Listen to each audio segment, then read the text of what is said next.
بسم اللہ الرحمن الرحیم۔ السلام علیکم ورحمۃ اللہ وبرکاتہ۔ محترم ناظرین و سامعین، یہ جو آج کا واقعہ میں آپ سب کی خدمت میں رکھنے جا رہا ہوں، اسے پڑھنے اور سننے کے بعد آج اپنی اپنی حالتوں کا جائزہ ضرور لیجئے گا۔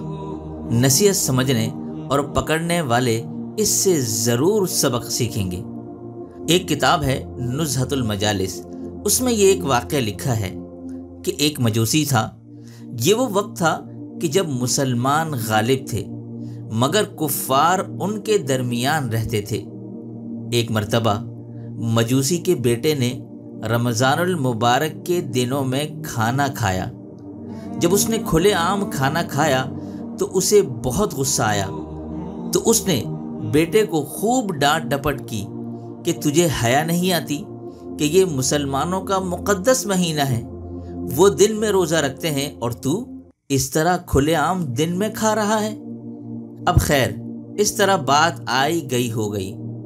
اس مجوسی کے پڑوس میں ایک بزرگ رہتے تھے۔ جب اس مجوسی کا انتقال ہو گیا تو ان بزرگ نے اس کو خواب میں دیکھا کہ وہ مجوسی جنت کے بہاروں میں ہے۔ وہ یہ دیکھ کر بڑے حیران ہوئے اور اس سے پوچھنے لگے کہ آپ تو مجوسی تھے اور میں آپ کو جنت میں دیکھ رہا ہوں، یہ سب کیا ماجرا ہے؟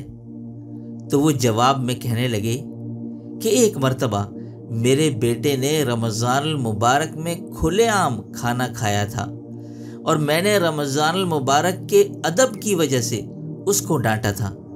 اللہ تعالیٰ کو میرا یہ عمل اتنا پسند آیا کہ موت کے وقت مجھے کلمہ نصیب فرما دیا، اور اس طرح مجھے اسلام پر موت آئی اور اب میں جنت کے مزے لے رہا ہوں۔